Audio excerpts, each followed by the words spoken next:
Welcome to the Elite Mind Athlete Mental Performance Podcast, hosted by Coach Jay Mercado, founder of Elite Mind Athlete. We're on a mission to transform your high school athlete into an unstoppable titan, far beyond the confines of the game, preparing them to dominate in any arena. Get ready to dive deep into the minds of elite coaches, former college athletes, and leading experts as we uncover the secrets to mental toughness, resilience, and peak performance. Today's podcast is sponsored by Elite Mind Athlete, the ultimate online mental performance program for high school athletes. Now let's get into the arena with Coach Jay.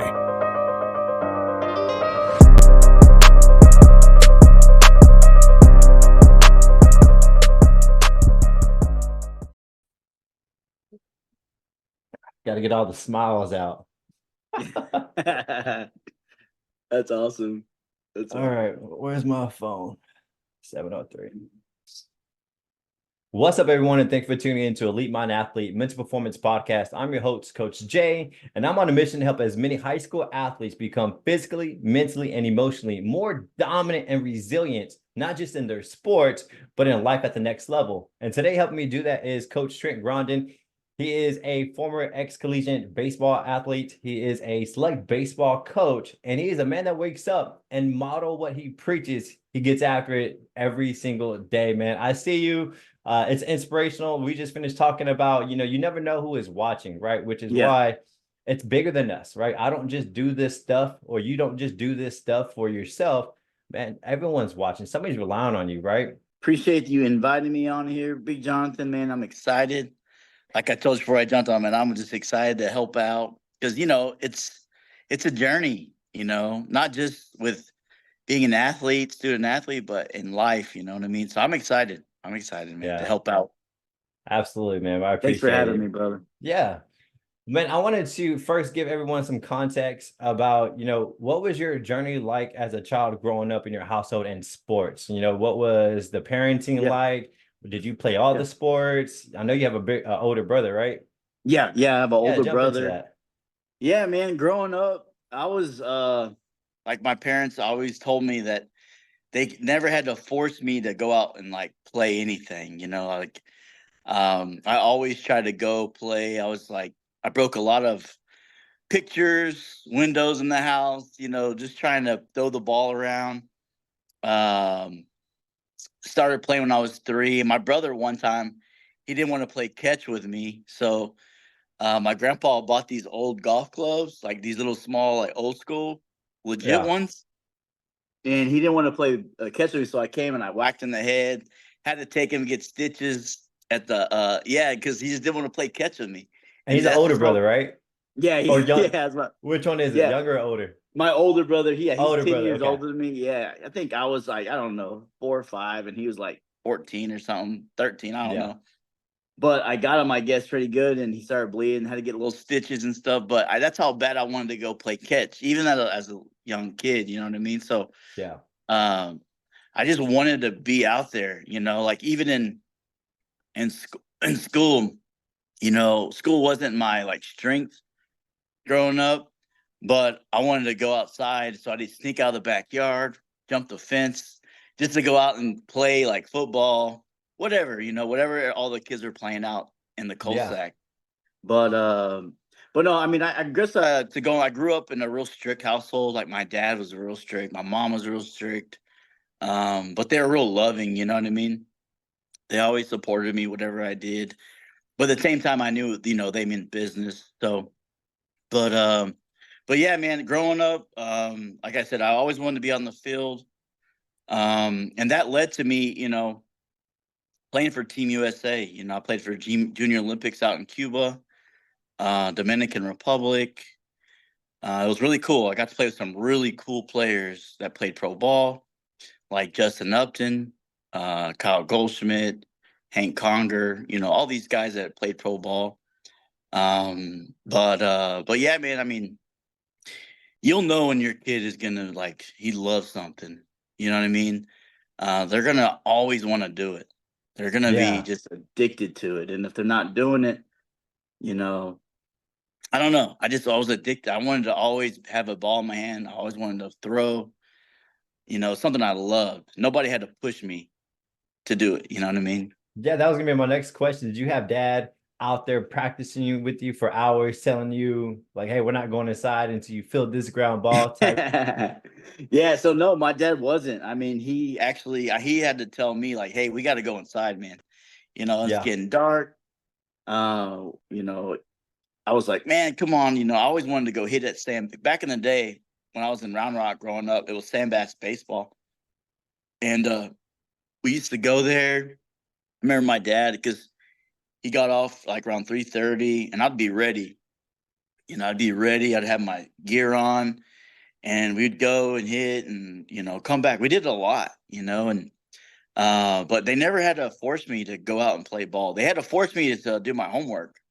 That's one thing they had to do. They had to force me to read and all that. But when it came to like playing ball and baseball and even football, basketball, whatever, they didn't have to force me for sure.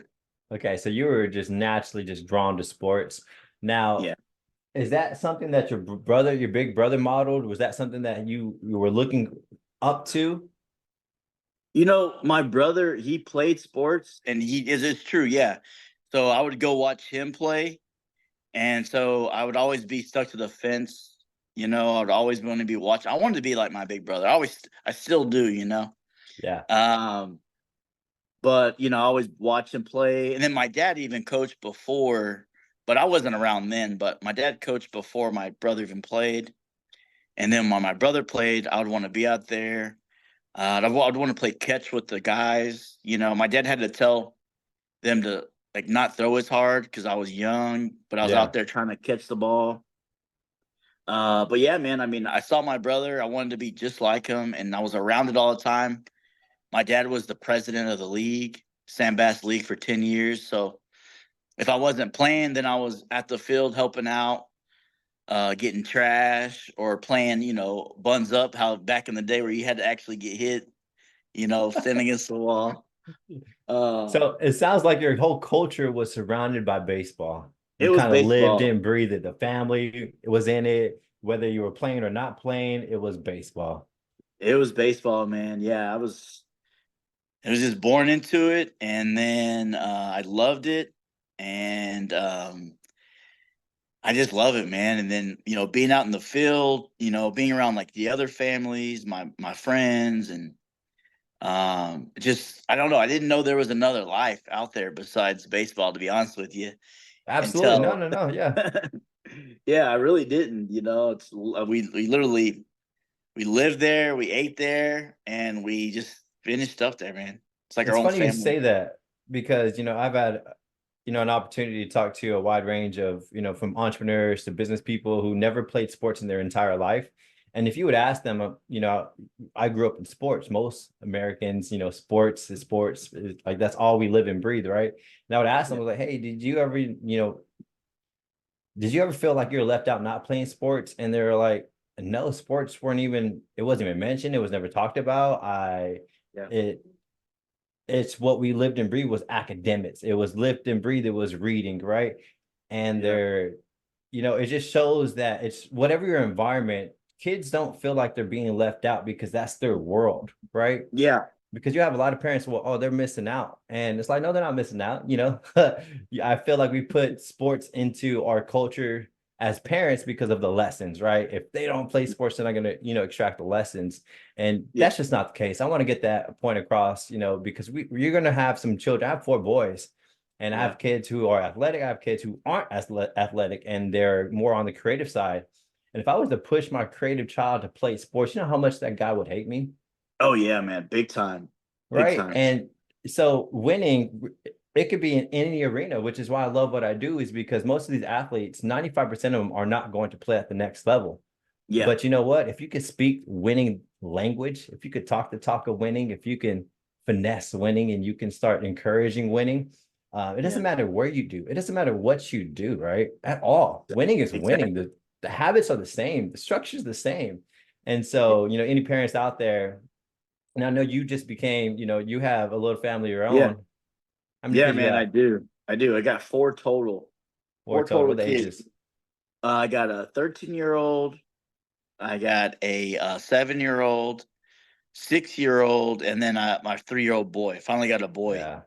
Yeah, man. Congrats. Appreciate it, man. Yeah, I thought I was gonna have all girls, but I finally had a boy with my wife. But you know what you just said though, I was like, you know, I'm raising them in a different world now, in an environment, because for one, my wife didn't know about sports really. I mean, she knew Yeah. sports, but she didn't know sports. You know what I mean? Yeah. And Yeah. she was raised with like traveling, going out, like traveling, doing family stuff. Adventures. Yeah. Yeah, adventures and stuff. Adventures. And I didn't know anything about adventures. I'm like, yeah, what's ask me what vacation was. I was all like, bro, I don't know what vacation. What do you mean vacation? What does that mean? I didn't grow yeah, up like that. exactly, man. I thought an adventure vacation was when we traveled out of the city, to a Yeah. hotel. You know what I mean? Yeah. That was about the only traveling I did. But so I'm just trying not to push them though. I wanna Yeah. make sure that it's something they like want to do. They can't get enough of it. You know what I mean? Like my oldest kid, she likes cheerleading, so that's cool. I'm gonna support it. And then my daughter, Madeline, my wife had her before we met, but she calls me dad. I'm supportive. I'm gonna take it however she sees me, but at the same time, she's real creative. She's Yeah. real smart. She likes to read. She likes to draw. She likes to color. And then Dalen, she likes to do tumbling stuff. She's a little athlete. And then my son, he's just a wild one, man. I don't know. Yeah. We put him in baseball. He's 3. I didn't want to be that dad out there like, hey, get your stuff. I was feeding them little M&Ms or some Skittles, trying to convince them just to be on the field. But Yeah. I just want to be supportive in whatever they like have that like desire to do. I'm just gonna support them, no matter Yeah. how much I actually loved and played it. It's whatever they want to do. I'm just gonna support. Absolutely. Man, I'm gonna that's put it great in to front of hear. them. I'm gonna put it Yeah. in front of them. But it's them to decide what they like. I have a theory, obviously me having the 4 boys, 117, 113, and 4 and 2, 5 and 3. Jesus. How many kids you You had? know, four 4 boys, boys? all boys. Oh, Yeah. nice. All And boys. I'm done. But the theory is, after learning all the, human behavior, human psychology, and, learning how to parent, right? Because out of the box, we feel like we know how to parent, but it's Yeah. not. We have downloaded files from our previous, and we think we might know, right? Yeah. But we can always get better, right? There's ways to get better. And so I started reading Yeah. about, parenting and psychology and, learning kids. Yeah. And, we do have to expose them to everything. Yeah. That's the more exposure we can give them, the more, academics, sports, swimming, tennis, golf, Yeah. chess club, right? The more Yeah. we expose them, the more opportunities they have to find that, we call it that dharma, that thing that ignites them, right? Yeah. Because, the typical old school tradition is you just stick your kids in sports and you just drill it in them and hopefully they extract the lessons, right? But you know how many times when you say yes like that, you're saying no to everything else. Yeah. That Yeah. athlete that's sitting there not loving what he's doing, he could have been a great actor. He could have been a great singer. He could have been like into architect. But Yeah. we felt like as parents, and I'm just that dad. I grew up that dad. I drilled sports. Like, I Yeah. don't care if you liked it or not. It's hard work. And we're going to, son, you ain't coming in until you feel this ground ball. I don't care how Yeah. bad you cry until mom comes and saves you type stuff, right? You learn from Yeah. your mistakes, obviously. Always. But Yeah. that's the mindset that I would wish more parents would adopt, that, you know what, just because your kids don't like sports, it's not the end of the world, man. There's winning Yeah. in any arena. If he would have There chose is. dancing, we're gonna be a winner in dancing, bro. Heck yeah, Like, man. Put on your put on my tutu. I'm be out there helping you out. let's go, man. We're gonna win, No, no man. matter what. Winning That's wins. awesome. Yeah, I have a no, yeah, question for you. winning's winning, man. I mean, Yeah. I agree with that, man. I mean, as long as what was that word you said? Dharma? Dharma. Yeah, it's that passion, that thing that ignites you. Nice. Yeah, man, Yeah. it's true. It's true, man. And like it's stages, you know what I mean? Like what ignited me as a kid was that sports, the baseball, the football, the athletics. And then it's gonna take them for a long time. But now as an adult, we know what gives me dharma is being a good dad, you know what I mean? Or reading a book. I used to Yeah. not read at all. Now when I Yeah. read a book the other day, I was like, dude, I was like celebrating.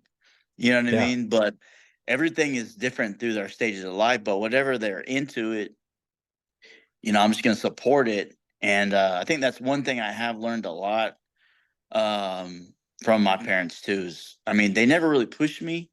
Not that they had to though, but Yeah. they're always supportive about it. You know what I mean? And that's huge, being supportive. And even if they have a bad game too. You know what I mean? I heard like my buddies used to always tell me stories about how they had like their dads would like, I had a buddy that would like punch him and stuff, like get pissed off at him. You know what I mean? Because he had a bad game or something on the mound. Yeah. I'm like, dang, bro. I would get close, bro. I would like, I'm being a little bit vulnerable, but I gotta, Yeah. this is what caused me to shift past is because I was that dad. I would attach my pride to my son's performance.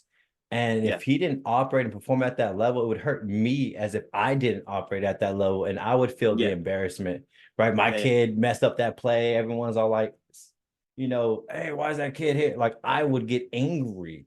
And then we Yeah. would Yeah. have that car ride home and it would be and I would try to be cool, but I just could not be cool, man. I was like, we Yeah. practiced 2-3 hours, da da da da da da. And it got to the point where I had that bad relationship with my son, and my wife was at that breaking point, and it almost tore everything apart if I didn't change. Yeah. And thankfully, I changed just enough. You Nice. got him as I started to shift. I started Cool. getting into entrepreneurship, and you start drinking all the knowledge from books. Self-help, Yeah, self-knowledge you books and get all all the that. books, and I started to shift. So That's awesome. you got that side of me. You didn't get that crazy dad. But I want to ask you about your dad. Um, Yeah. did your dad ever coach you in sports? Yeah, man. He coached all of us growing up. He was apparently he was a really good athlete himself. But he just said he just messed off too much. He was just my mom and dad got pregnant in high school and all that and everything like that. He was the guy that said growing up, he said he used to be that guy that would like try to fight everybody. He was just mad at the world though. Yeah, yeah, yeah. He would literally come and just try to fight anybody, everybody. And but then it's helped him. I mean, I was like, really, that's you, Dad? Because I had no idea. You know what I mean? I see the dad that, of course I've seen him in his altercations where, he didn't stand down, which has helped me out, Yeah. because I learned that. But at the same time, I knew a dad that was just real supportive, patient, calm, but he coached us, man. He coached, me, Stephen Mazer, Yeah. Scotty Hayes, Ryan Goins, all these other big names, Craig Fritch. I mean, I could keep going on. Leo Aguirre, all these guys, we all play D1 and pro ball. And a lot of the time, he just made it real competitive. At the same time, we all had fun. We all were, real close. But back in the day, we also practiced like 4 or 5 times a week. You know what I mean? Nowadays, it's like 2 days a week, and that's it. They have to be accountable and reliable now. They have to go home and do their own work. But back in the day, we used to meet 4 or 5 times a week. Then we'd all barbecue after practice, and but yeah, man, he was really good. I mean, he was mean, but at the same time, he was real loving. Okay. So it was kind of a combination. It was like he's gonna get on your butt when you needed it, but at the same time, he's gonna pick you right up. He's gonna pick you right up. And I try to instill that to my kids too. I don't want to be that dad that's soft, but at the same time, I'm gonna make sure to pick you up. And hey, you know, you know what I mean. So it's something I try to instill too. Of course, I'm human, man. I mean, there's days I'm like, damn, why did I do that? Why did I get on them like that? Why did I go that far? And then I'll come back and talk about it with them and like, hey, Apologize, man.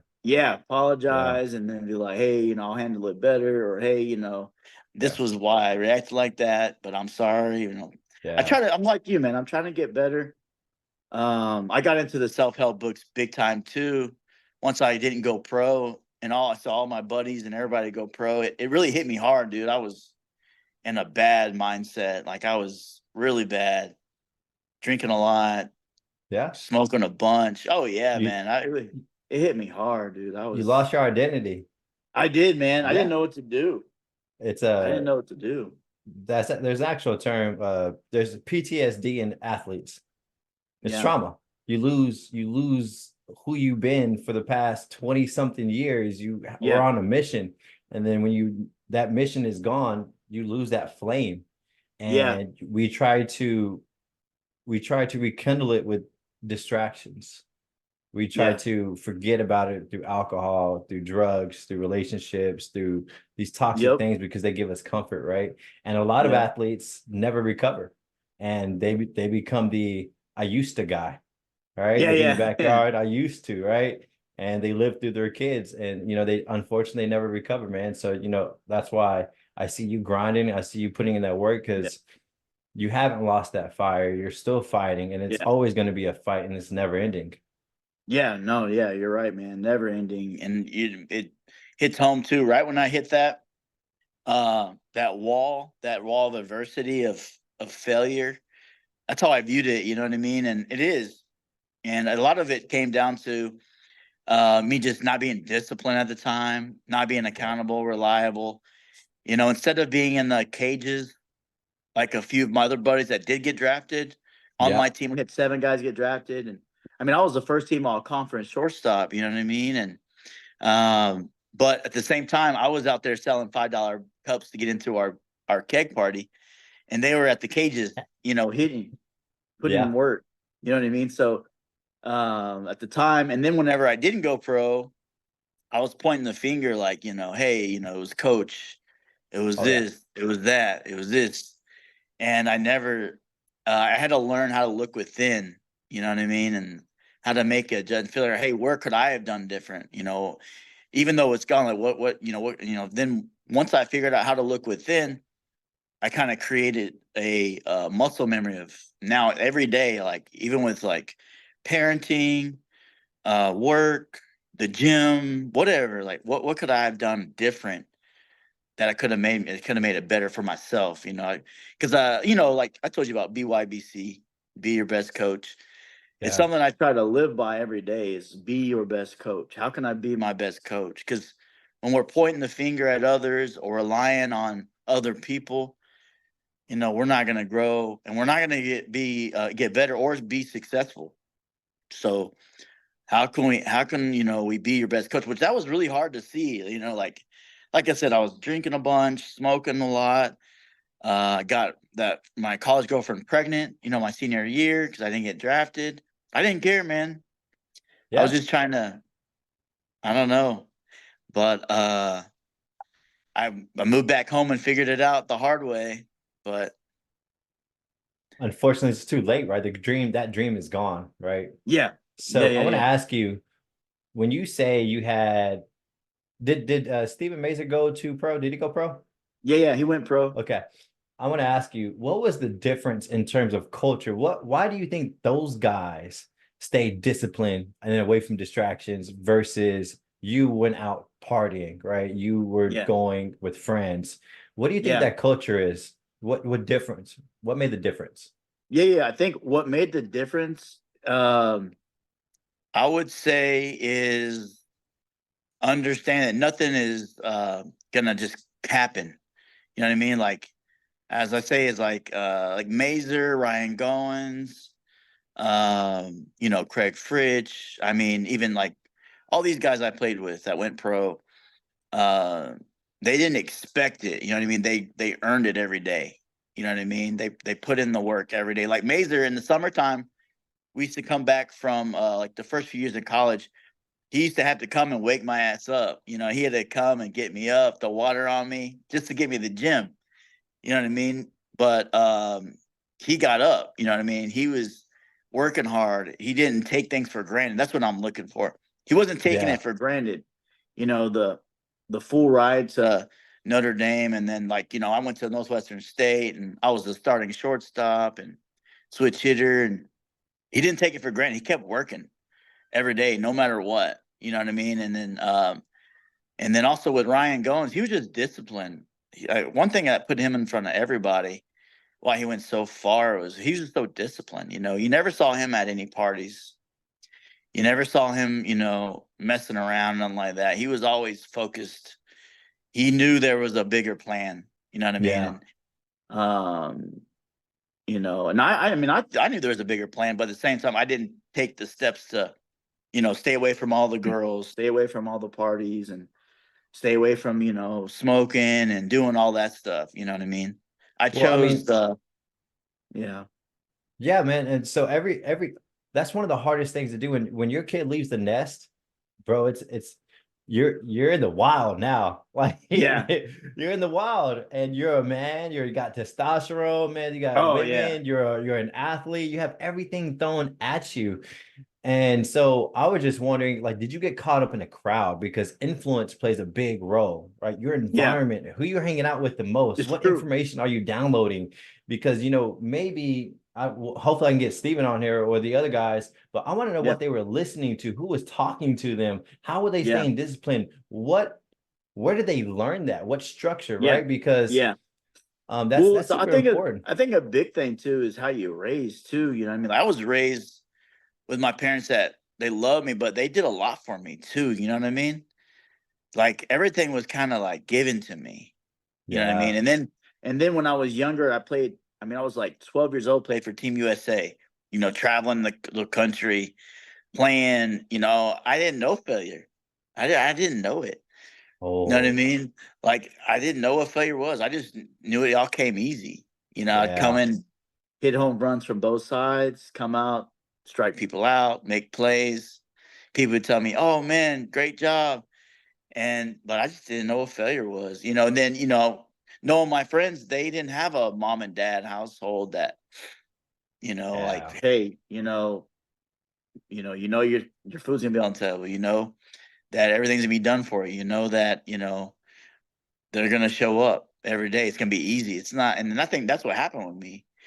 And then also, I really didn't allowed to go out too much because I mean, I had my brother, thank goodness, and I'd just always go to his house, and then he'd let me go wherever I wanted. But at the same time, when I got to college on my own, I was like, heck yeah, man! Now I can go have fun. I wouldn't say it was the crowd. I think because I've never been a follower. Yeah. I think it was just really me. I mean, I think because I was the leader, man. You know, I was the shortstop.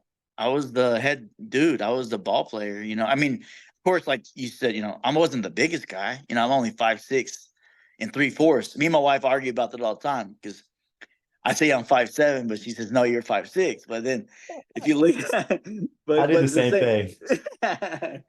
but no, like all my teammates growing up, like you know, college, and especially when I got to Northwestern State, they're all big. You know, they're all Yeah. big dudes, 6 foot over.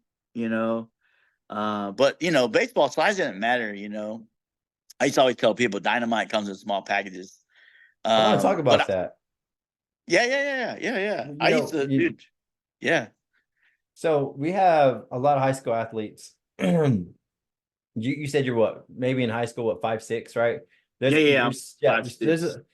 being small, you are running against the odds even more, right? Yeah, If you aren't 6 to 6'5", right, your odds go down dramatically. yeah, Um, Did you ever have that fear? I'm a little shocked because yeah, you said that you've always just kind of been good. Like you had that talent, you put the work, yeah, things kind of came easy. So yeah. did you ever have confidence issues being the smaller guy or? Man, I think a little bit it did hit me in high school just because when I did play for Team USA and I traveled the country. I mean, teams used to like take if I like take pay for my parents' hotel in Houston and Dallas. Um, I was the biggest kid. You know what I mean? I was that big kid that grew fast for everybody. You know what I mean? And then when I got to high school, everybody grew past, not to me, but past me. You know what I That's a mean? Mexican genetic. Yeah, yeah, I think that is for sure. For We hit our sure. growth spur in middle school, and then high school we just get passed up like Yeah, dramatically. yeah. Yeah, you're right, man. That's exactly what happened to me. And it did. It messed with me a little bit. Uh, but at the same time, you know, I mean, I don't know. Baseball is just a different sport. You know what I mean? I mean, I played football too. I had success in football too. But my mentality was, I always was brought up. I'm gonna win. I'm gonna out compete you. I'm gonna compete. You know what I mean? Because like I started, even though I wasn't the biggest person, I was still 5'6". You know, but as a freshman, I started varsity, baseball, and then I played football, and I was a running back, but I wanted to compete all the time. So it never was an issue, I would say, with my height, because I never made it an issue. Yeah. Um, Yeah. That's how but strong your mind is. Yeah. yeah. I would say that too. And also, I think a lot of times too, some people are like, because growing up, they're like, "Oh, Trent, remember when there used to be the biggest one?" And I'd be like, "All right," and I come on, I just drop a bomb off them and be like, "All right, how's that?" You know what I mean? Yeah. Yeah. I mean, but at the same time, when I got to even college, all these guys are big. I mean, my roommates were 6'6", 6'3", Yeah. big dudes. But at the same time, they knew, like, I was the shortstop. You know what I mean? I was the switch hitting 2-hole. You know what I mean? So it's What all advice about the would you mind. give a high school athlete who maybe is on the smaller side, right? Yeah, What do you think they need to work on? Because they're thinking that, man, I got to put on 50 pounds, or I got to be that guy that drops bombs. Like, what advice would you give that yeah, kid? Give him confidence to let him know that, size, if you don't make it a problem, it won't become a problem. yeah, man.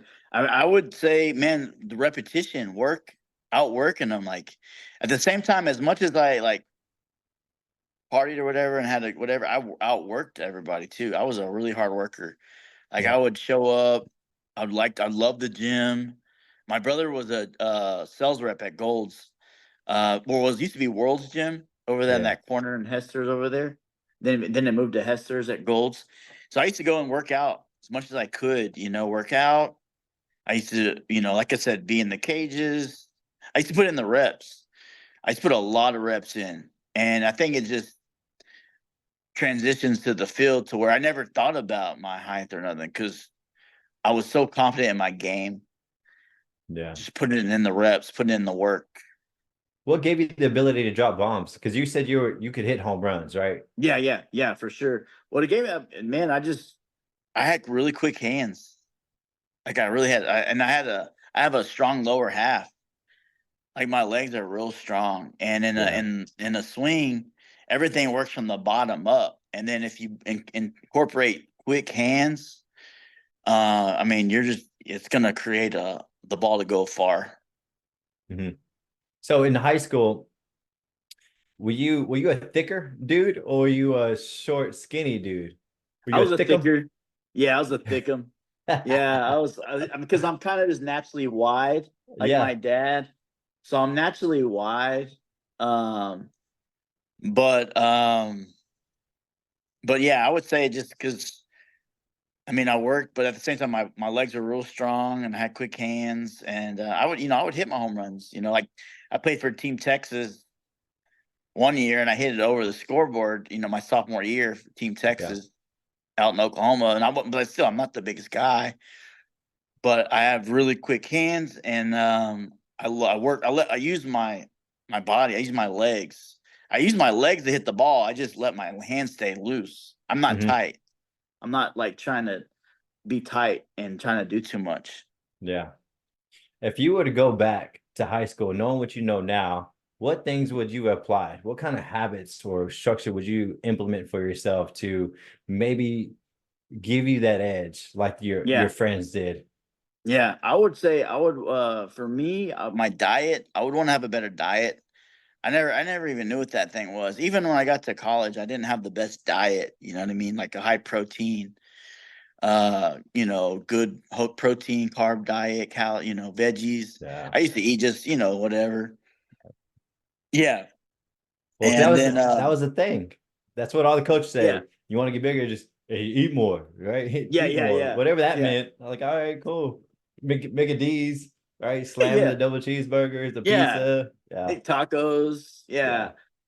And then ramen, peanut butter jelly sandwiches, Oh, whatever. But yeah, man, I wish I had a better diet. And then I wish I would have had a better work ethic. Like, I still worked hard, but at the same time, I knew I did the work when everybody was doing work, but I did it to my 100%. I didn't do the work when nobody else was working. You know what I mean? Like, real early, or, later, or, I just, when I did my work, I worked 100%, but yeah. Like, because when I was younger, or even like I had little, like I kind of went like this too, like, because my junior year I did a bad form too on my power clean, and Yep. I cracked a line fracture to my vertebrae. So I was out like majority of my junior year in high school. Oh man, I know, man, it that's sucks, still but a thing. Even with so all the that's another thing. I information. would say making sure I have doing my proper lifts. That's huge. That would not got me injured. Making sure I know Yeah. how to properly lift before I go heavy. Trying to do, max out, you know, junior year when it didn't even mean anything for spring season. Yeah. Um, but Like so yeah, go I ahead. I'm love sorry. coaches. I love coaches. All right. I love Yeah. everything they do. I love how much effort. I know what they have to go through day in, day out, the hard work, the dedication. These guys don't have lives. Those children are their lives. Yeah. But they're not the best. They're Oh yeah. coaches. Yeah. All right, Yeah. they're Yeah. not the best sports performance trainers. They're not the best nutritionists. They're not the best mental performance. Like these guys are worried about how they can build the culture and Yeah. help develop these athletes and to even graduate. Right? They want to Yeah. win, but most importantly, they want to pour into these kids. And so Yeah. even to this day, it's something for parents need to become super aware before your kid gets into high school. They need some type of personal trainer. They need that Oh yeah. fundamental to be sound because now to this day I get athletes into my garage and they're broken. I'm like, what'd you do? We maxed out again. Like, how many times are you a power lifter or are you a baseball player? Like, I'm confused on Yeah. what you are. Right? Yeah. Nobody cares you live 315. Nobody Yeah. cares. Yeah. I care about Exactly. how you perform in your field and you're not Yeah. performing well. Your focus is Exactly. wrong. Exactly. But And I worked out, my brother and all that, but I never did the power clean. You know what I mean? Until I got to high school, and then trying to do too much weight, it's just like it was just like a combination of disaster, and it yeah, happened.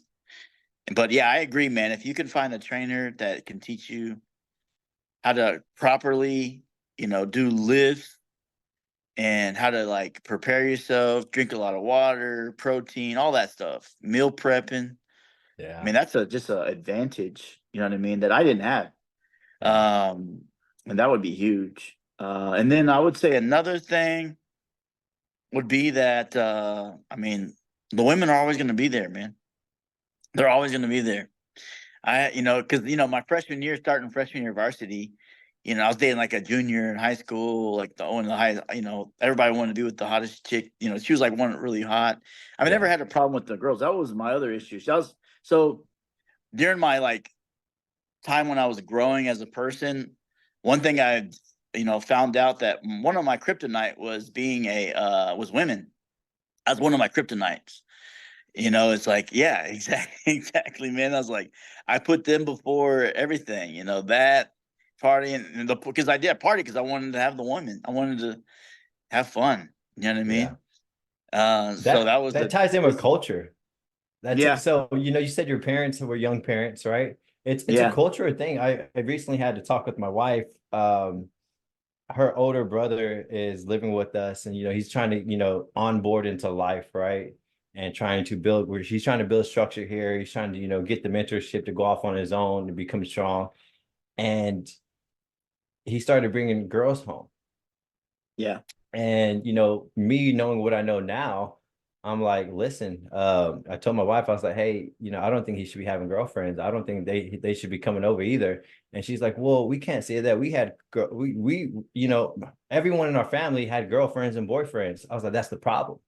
yeah, yeah, That's the yeah, culture. I was like, we got to break yeah, the culture because listen, yeah, she was like, well, he's a grown man. I was like, no, you're not a grown man living in another grown man's house. yeah, If you want to be a grown man, you do what grown men's do on their own in their own house. That's being a grown man. And so until he can get focused, because women's are just distractions, they remove big you from time, your goal. big time, We yeah, love women, and vice versa for women as well. Like you have to be able to stand strong on your own, take care of yourself first before you can give anybody anything. And if you yeah, can't do that, you can be two immature young people struggling. yeah. That's true, man. I agree 100%. And it happened to me. and that's why, I'm having child support. You know what I mean? Because Yeah. I made that the priority one when it Yeah. shouldn't have been. You know what I mean? Yeah. Choices. But it's part of the process. It's part of Yeah. my learning the hard way. And like if you can help someone, I mean, they're not gonna understand now, but if they want it bad enough, they'll trust the process. And that's another thing, is trusting the process, man. Understanding that there's steps, there's a process. You can't go to A to Z. That's why there's the alphabet. You Yeah. gotta make sure that you're following the steps, so you can get to Z. But without making those sacrifices, the discipline, and you can't get there You for know, sure.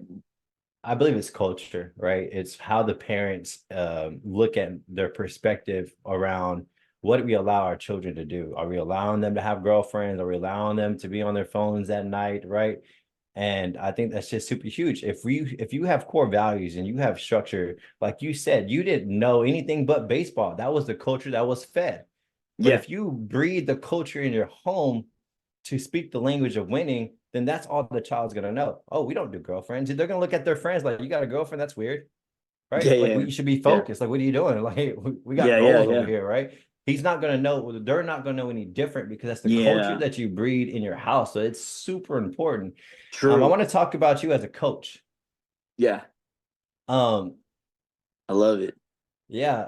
So first of all, I want to preface this that, I admire you as a coach. You led by example. You were never one of those coaches that got the hot tempered, who lost Yeah, control, yeah, who didn't have control over their emotions. And I think that's become, for me, that's more of mental resilience, being able to control your emotions and to reframe, refocus in a positive direction yeah, versus getting elevated and, you it leaks into the children. They get elevated and your heart rate speeds up and you no longer can focus and the game yeah. speeds up on you, right? And so I want to just say shout out to you because you were one of the few Appreciate coaches who it. were able to keep their composure, who was calm, who kind of, you had a dichotomy, you had Yeah, some movement and some ranges where you just weren't flat. You had energy, but you also yeah. were able to coach a kid and let them feel it and maneuver on their own. So shout out to Yeah. you. What does Appreciate mental it. performance mean to you and how much does it really matter? Yeah, man. First of all, I appreciate it, man. Mentality, like your mental performance is everything. That's another thing too. Shoot, I forgot to mention that. When I was playing ball, I wish I had the mental game. Like, I think that was the big difference too. Is because, like during the games or during practice when I was struggling, I'd be like, "Hey, coach, what's going on? What's going on?" And I tell this story a lot. It was one of my like favorite coaches. He coaches at University of Texas now, Coach Philip Miller. And he was like, "What do you mean?" And I was like, "What's going on with my swing?" He goes, "Trent, dude, you got a nice swing. You got a great swing." He's like, he goes, "But at the end of the day, you keep telling me like what's going on." And he goes, "You got to be in the cages figuring it out, man." He goes, "I can't do it. I can't tell you. I mean, I can tell you everything I can that I know, but if you're not over there feeling it, understanding it, and becoming your best coach, then you're not gonna get better." You know what I mean? And I was like, okay. So, and that hit me, but it didn't really click until later, like after baseball. You know what I mean? But so I brought that into coaching too, because I was already kind of going through the self-help books. I did have a minor in social sciences, would help me out a little bit.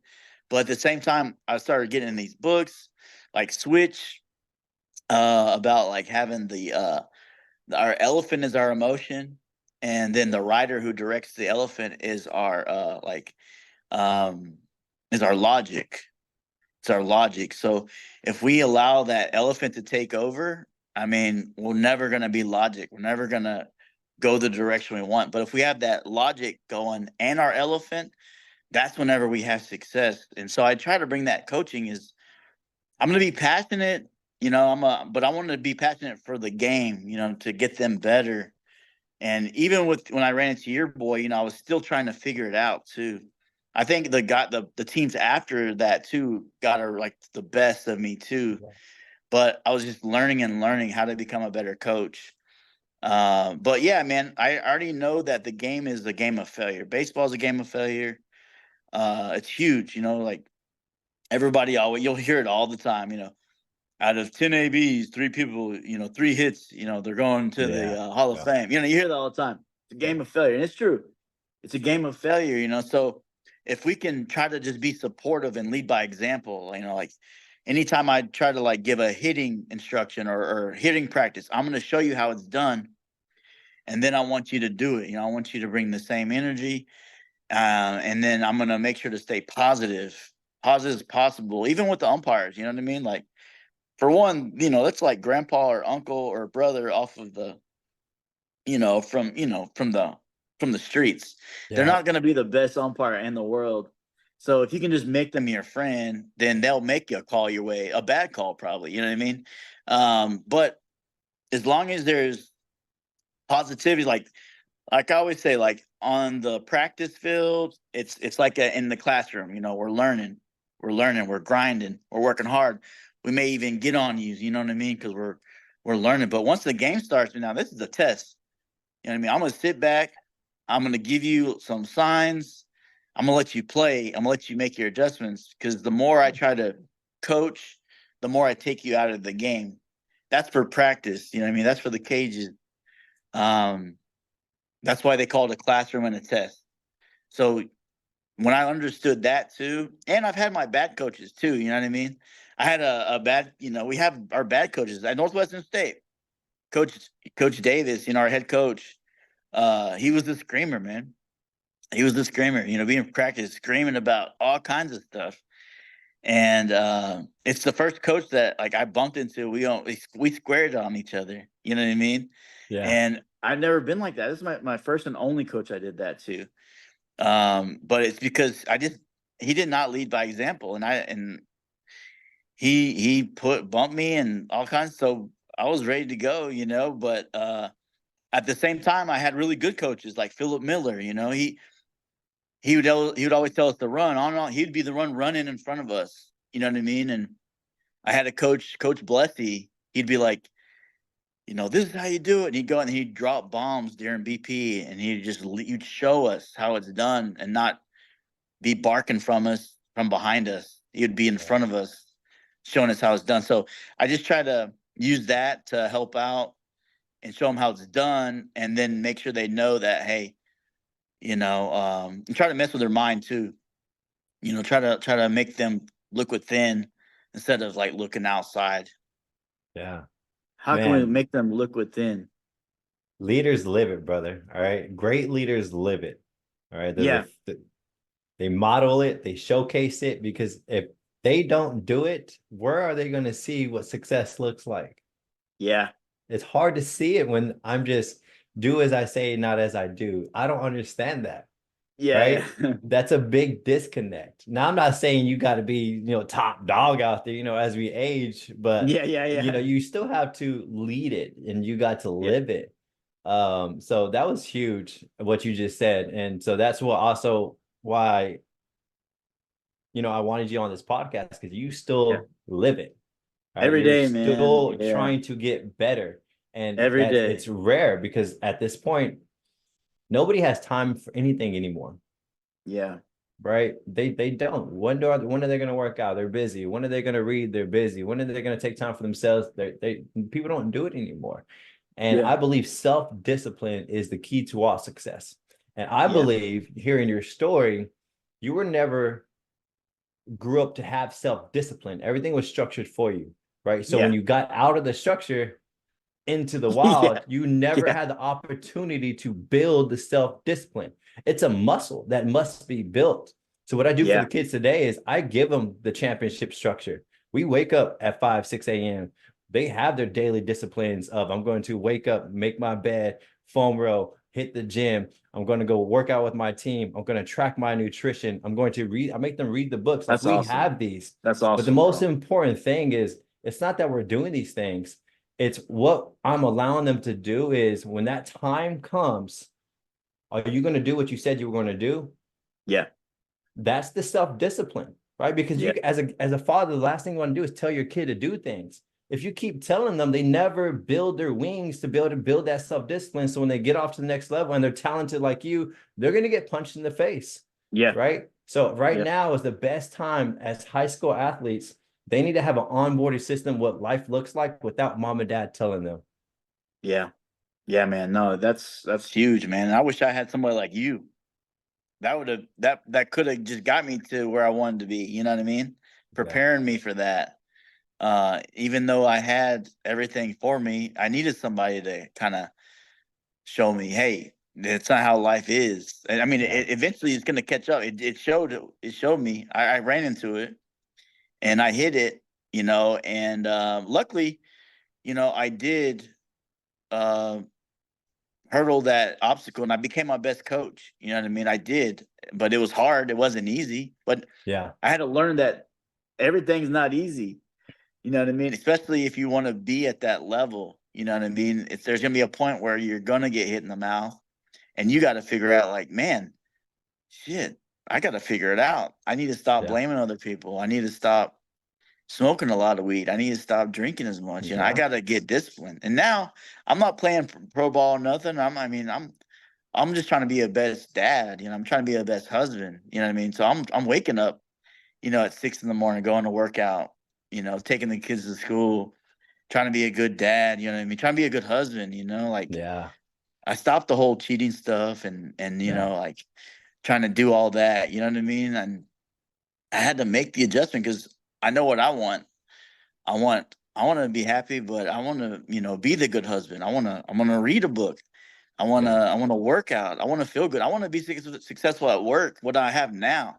Yeah. You know what I mean? So my past, it has helped me to be successful now. You know what I mean? Because it's just a season. You know what I mean? We go through our seasons, but if we can learn it at the early season, hey, we're having more success. Yeah. But hey, it is what it is. Man, a couple of questions, brother, before I let you go. Yeah. As a select baseball coach, what do you see now or today? What do you see the kids struggle with the most? Okay. The struggle the most is honestly failure. Failure, man. I mean that's the biggest thing that pops in my head is, like a lot of kids they won't have that success or something, and then they throw their hat down or they get mad, and then it goes to the defense and they make another bad play, and then it goes to the parents like, why is not my son Johnny Bo playing this position, doing this? It's like a trickle effect down. You know what I mean? I was the coach. I would just let them know how it is. You know what I mean? But I think I've helped out of players too that have actually had success now because I was just real with them and I was real with their parents, and but I think failure is huge. And then also just not putting in the work. They're kind of in a world now that they got 2 practices a week. You know what I mean? Like I mentioned earlier, we used to pack, 5 times a week because, we had the field. Now they have to, reserve the fields. They can only do 2 days a week because they have a budget. And, now you have to be accountable to go home and put in the extra work to be an elite player, because, and a lot of kids won't, they got PS5s or, you got all this, whatever you have it. Yeah. And I say that's the 2 things that pop out to me is how to, like, they don't know how to handle failure, which is good though. If they have failure at that age, it's good, man. Embrace it. Because, like when you have someone like later on in life, like me, Division I ball, having failure, it's hard, man. It's really hard. Yeah, because It took me a while. You could touch it. It's right. Your dream is right there. Yeah. That's what makes it even worse. And so I like to use you as an example. What I always tell my athletes, those talented dudes, when they're gifted, they got that juice, right? They got that confidence, and they do what everyone else does. They do nothing extra. They just do what you do, but they're just got that juice, right? I was like, listen, man, you don't want to be that guy. No, right? man. Don't. Because here's what's going to happen. He never knows how to do the extra work. He'll never know. And then at the next level, he's going to get exposed, right? Because now, guess what? Everyone's good. Everyone's talented. What's going to separate you now? You never knew how to do the extra work. Versus if you don't have that juice, oh, you have advantage. I'm glad you're struggling because we're going to teach you how to do the extra work. We're literally going to outwork you by doing the extra things that I call it the unrequired work. And that is the ultimate success formula. Whatever you do, whatever you're doing, when are you going to do the extra work? When it's not required, right? First rule in my program, there's no such thing as weekends. Weekends, you smell that? I smell separation, baby. Yeah. I smell it, boy. It I feels love it. good to wake up and grind when no one else is Yeah, grinding. man. Like These these are the things that we're trying to change these high school athletes. I'm trying to build that culture, build that mindset, build that frame of, you know what, let's separate. And we separate when no one's watching, when no one's telling you what to do. It's in the dark, man. Yeah, man. And then when that talent hits that extra work, Oh, it gets nasty. yes, So you pop in sir. that dream and you say, what's Heck up, baby? yeah. I'm here. Shoot, man, even nowadays I'm in the gym now Saturday, Sunday. Of course, I'm not, going to play ball, but I feel good, going to church or I'm like, ooh, I can't imagine if I did it, all the time back in the day, man. I think that's awesome, man. There's levels to the game, brother. There's levels to it, right? That's it, man. Well, hey, brother, if you had one nugget to give to coaches or parents of the athletes, what would it be, bro? It would be your best coach, man. I gotta lay my hat on. Be your best coach. Quit relying on people to go, to put in the work, or to coaches, quit, relying on good talent. Like, be your best coach. Figure it out. Try to, figure it out. Be your best coach. Look within, make the adjustments, and get better, man. And I love it, brother. It goes for the athlete, it goes for the coaches. Be your best Yeah. coach, daily improvement. Be your best athlete, daily improvement.